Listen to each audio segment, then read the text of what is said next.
Olá, webjuristas! Sejam bem-vindos ao nosso Notícias Jurídicas. Hoje vamos nos aprofundar em um tema que está gerando muito debate no Brasil: a linguagem neutra e inclusiva dentro das escolas. Você provavelmente já viu discussões acaloradas sobre isso, envolvendo palavras diferentes, regras de português e até mesmo qual o papel da educação. Mas essa questão foi parar nos mais altos tribunais do país, com o Supremo Tribunal Federal, o STF, tomando decisões importantes que afetam diretamente o dia a dia de estudantes e professores. Neste vídeo, vamos fazer uma análise baseada em estudos sobre a dimensão jurídica e pedagógica dessa polêmica. Vamos entender exatamente o que o STF decidiu em casos importantes, como as ADPFs 1158, 1162, 1164. Qual o verdadeiro alcance dessas decisões? Elas obrigam ou proíbem o uso da linguagem neutra? Quais são os argumentos de quem defende e de quem critica seu uso nas escolas? E como tudo isso impacta a educação no Brasil? Fique conosco para desvendar, de forma clara e equilibrada, os múltiplos lados dessa complexa questão.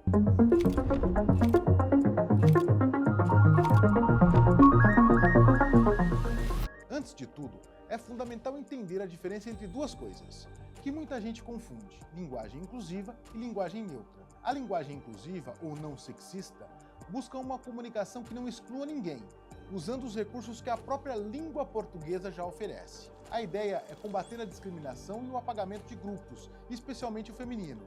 Mas de que forma? Evitando usar o masculino como regra geral para tudo. A linguagem inclusiva não propõe mudar a gramática, mas sim usar as palavras que já existem de forma mais consciente e equitativa. Já a chamada linguagem neutra, também chamada de não binária, vai além. Ela propõe modificações na estrutura do português para criar formas que não marquem gênero masculino ou feminino. O objetivo principal é incluir pessoas que não se identificam com esse binarismo, as ditas pessoas não binárias. É aqui que entram as propostas mais conhecidas e polêmicas. A mais difundida troca a letra O e o A por E no final de algumas palavras. Assim falaríamos todes, ao invés de todos e todas. Existem outras propostas, como o sistema ELO, que usa a terminação U e o pronome ELO. É importante destacar que o uso de arroba ou x, como em todix ou amigix, embora tenha aparecido no início, hoje é desaconselhado, até por quem defende a chamada linguagem neutra. O motivo? Ele dificulta a leitura e a acessibilidade, especialmente para as pessoas com deficiência visual que usam leitores de tela e também para pessoas com dislexia. Essa distinção entre linguagem inclusiva e neutra é crucial, porque muitas leis que tentam proibir a linguagem neutra acabam sendo vagas demais, podendo proibir até mesmo práticas inclusivas já estabelecidas. O principal argumento é a inclusão e o respeito. Para os defensores, usar uma linguagem que reconheça todas as identidades de gênero cria um ambiente escolar mais acolhedor. É uma forma de validar a existência de alunos não binários, transgêneros e intersexo, que muitas vezes se sentem apagados pela linguagem tradicional. Outro ponto importante é o pedagógico, o questionamento de normas e o estímulo ao pensamento crítico. Usar ou discutir essas formas linguísticas na escola seria uma ferramenta para fazer os estudantes pensarem sobre como a língua funciona, como ela reflete e reforça, ou pode desafiar, normas sociais, como o uso do masculino como um padrão, o chamado androcentrismo. É um convite a refletir sobre a relação entre linguagem, poder e sociedade.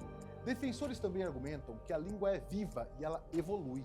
Assim como as palavras surgem, outras também desaparecem. A língua se adapta às mudanças sociais. A linguagem neutra seria parte desse processo, uma resposta às necessidades de representar novas realidades e identidades. Agora, vamos analisar os argumentos contrários à implementação da linguagem neutra, especialmente as formas que alteram a gramática. A principal preocupação é com a integridade gramatical da língua portuguesa. Críticos defendem a norma culta, as regras estabelecidas e argumentam que o masculino plural já cumpre a função de gênero neutro ou o chamado genérico na língua. Um ponto crucial levantado pelos opositores e reconhecido como um dilema complexo são as barreiras de acessibilidade. Neologismos e terminações não padrão podem dificultar a comunicação e o aprendizado para diversos grupos, e especialmente pessoas com deficiência visual que dependem de softwares leitores de tela. Elas podem não reconhecer essas novas formas. Aqui surge uma tensão. A busca por incluir identidades de gênero pode acabar excluindo pessoas com deficiência.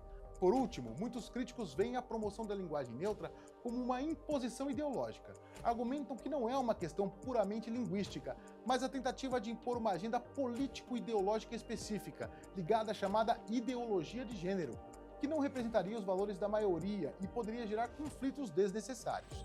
Afirmam que a vontade de uma minoria não deveria alterar a estrutura da língua usada por todos.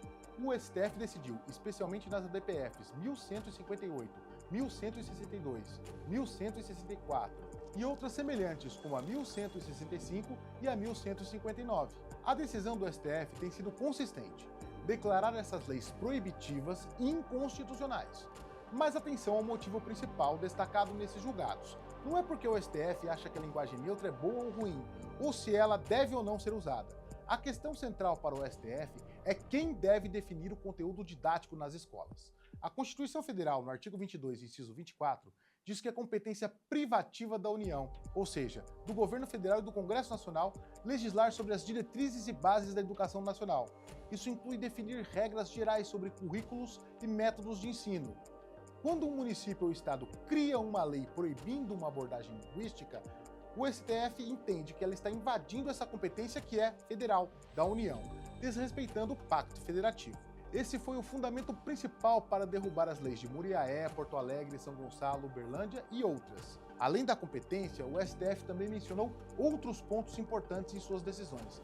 A proteção da liberdade de expressão e da liberdade de cátedra, que consiste no direito do professor ensinar com autonomia dentro dos limites legais. Proibir a linguagem neutra seria, segundo o tribunal, uma forma de censura prévia, que viola esses direitos fundamentais. Portanto, o ponto crucial é: o STF não decidiu o mérito da linguagem neutra. Ele não disse se é válida linguisticamente ou pedagogicamente. Ele apenas disse que municípios e estados não podem proibi-la por lei própria, pois isso cabe à União. Dezenas de projetos de lei continuam sendo apresentados em assembleias estaduais e até no Congresso Nacional, como os PLs 899 de 2023 e 2080 de 2024. Todos tentam proibir a linguagem neutra em todo o país, inclusive alterando a Lei de Diretrizes e Bases da Educação, a LDB. Essa insistência reflete a forte polarização política em torno do tema. A linguagem neutra virou um marcador ideológico. Como essas leis locais têm sido derrubadas, a apresentação contínua desses projetos pode funcionar mais como uma política simbólica, uma forma de marcar posição, mobilizar eleitores conservadores e reforçar uma narrativa que defende a tradição, mesmo que a lei não tenha efeito prático duradouro. Na prática, o que temos hoje nas escolas? Um cenário de permissibilidade, mas não de obrigatoriedade. Nenhuma lei local pode proibir a linguagem neutra, mas também não há uma lei federal que obrigue seu uso. Isso cria uma zona de ambiguidade para escolas e professores, que precisam equilibrar o respeito às decisões do STF, às exigências da Lei de Diretrizes e Bases da Educação e à Base Nacional Curricular Comum sobre o ensino da norma culta, as demandas por inclusão e as preocupações com acessibilidade. O resultado é uma implementação descentralizada e desigual, variando muito de escola para escola. O fato é que a norma culta ainda é a regra nos concursos públicos e nos exames vestibulares, além de ser um critério importante para processos seletivos profissionais. Apresentamos hoje uma população com altíssimo índice de analfabetismo funcional. Segundo o indicador de analfabetismo funcional, o INAF, 29% da população brasileira, na faixa etária dos 15 aos 64 anos, é considerada analfabeta funcional, ou seja, quase 1/3 dos brasileiros pode saber ler e escrever, mas tem dificuldade em interpretar e aplicar esses conhecimentos em situações mais complexas. Tais situações estão diretamente relacionadas à qualidade do ensino, ao baixo índice de escolaridade e, principalmente, à falta do hábito da leitura. Acredito que esse é o ponto fundamental. A língua portuguesa, dita última flor do Lácio por Bilac, é fluida, mutável e poderá sim ser mudada por seus falantes. Mas antes, é fundamental que os falantes saibam se comunicar de forma eficiente por ela. Estudar fenômenos linguísticos, como a linguagem neutra ou inclusiva, pode até ser interessante como um estudo complementar, mas isso não pode afetar a obrigação das escolas em apresentarem, de forma integral, todo o domínio sobre a língua culta no conteúdo pedagógico. Temos, de um lado, a busca por inclusão e representatividade de identidades de gêneros diversas e o argumento da evolução natural da língua. De outro, temos preocupações legítimas com a integridade gramatical, a acessibilidade para pessoas com deficiência e os desafios pedagógicos. No meio disso, o STF interveio para dizer que proibições locais são inconstitucionais por invadirem competência federal, mas sem definir se a linguagem neutra deve ou não ser adotada. É fundamental que existam políticas públicas mais claras em nível federal que considerem todos esses aspectos: inclusão, norma culta e acessibilidade, e um esforço contínuo para construir um ambiente educacional verdadeiramente democrático e equitativo. A discussão está longe de terminar e reflete tensões profundas da nossa sociedade. E você, qual a sua opinião sobre esse tema complexo depois de ver essa análise? Concorda com os argumentos a favor ou com as críticas? Como você acha que as escolas deveriam lidar com isso? Deixe aqui embaixo seu comentário de forma respeitosa para enriquecermos o debate.